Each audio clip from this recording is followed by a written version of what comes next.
Let me begin once again by taking this opportunity to welcome you, President Zuma, and your entire delegation to Kenya, to say that it is a great and historic moment, being the first state visit to our country by a South African head of state.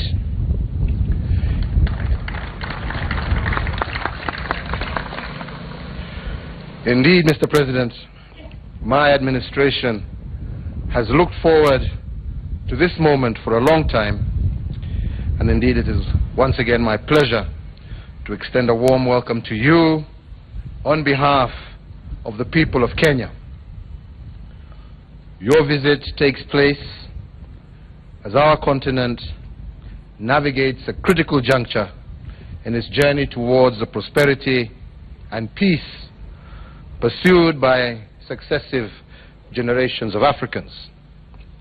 And our partnership can provide the vision, means, and framework to leverage the power of entrepreneurship latent in our people and to harness the energy and creativity of our youth. In a few hours, President Zuma and myself will address hundreds of South African and Kenyan investors and entrepreneurs. They are coming together. The stretch of their continental and global ambitions are the ingredients for building our relationship into a powerful engine for mutual prosperity.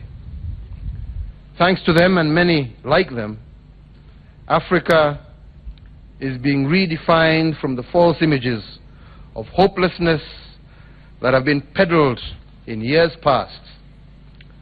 Today, the world sees in Africa a continent able to sustain growth despite global slowdown, a youthful population that harnessed promises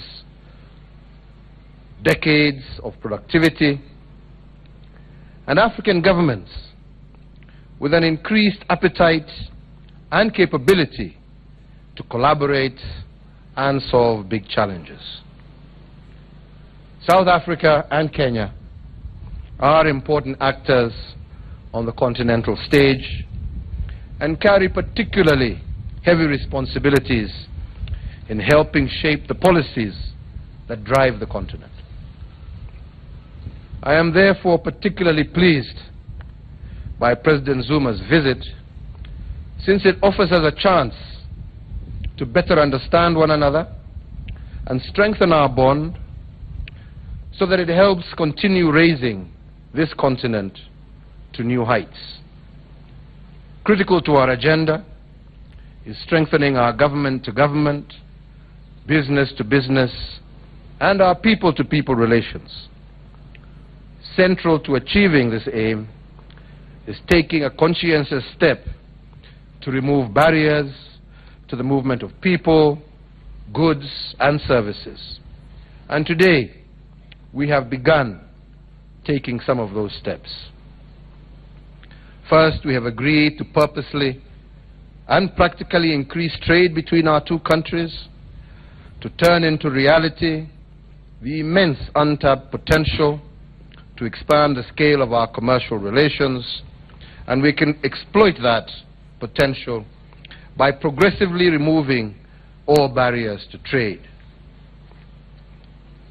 We are glad that South Africa understands the anxiety about non-tariff barriers that prevent us from exporting things like tea, coffee, soda ash, and flowers.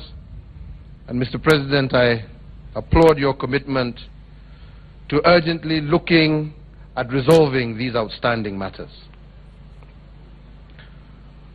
We have also agreed to consider our request that Kenyan nationals, and we are grateful for that, be granted visa on arrival, and this is something that the South African government will look into, because this is a privilege that Kenya already extends to South African nationals coming to Kenya.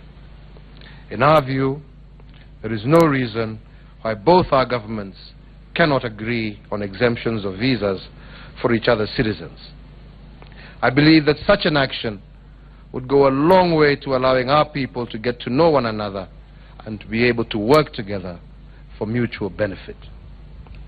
Third, we have also signed 2 memoranda of understanding in the field of security, one for police cooperation and one for defense cooperation. These agreements are aimed at enhancing regional and continental security, which are a prerequisite for our development. President Zuma and I also agreed to broaden our counter-terrorism partnership and to focus on new areas such as cybersecurity, the financing of terrorism, and also stemming radicalization. Fourth, and very importantly, we also signed an agreement for South African investment in the development of the Lapsed Corridor, a pivotal project for Kenya, the region, and our continent. Investment in Africa by Africans is critical to the growth of inter-Africa trade and investment. Last but not least, we have agreed to expand our cooperation in different areas such as learning from each other's financial services sector, cooperation in technical and vocational training, and in this regard we have instructed our foreign affairs ministries to commence discussions to develop a special framework to deepen and enhance our cooperation further. Indeed, our relationship is called to bear the weight of a continent's urgent expectations of peace, prosperity, and dignity. And our bilateral agreements help forge this bond so that from it we can prove to be equal to the dreams of our forefathers, the hopes of our citizens, and to willingly shoulder responsibility for those yet to be born.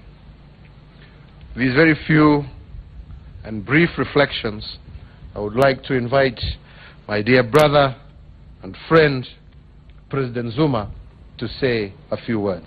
Karibu.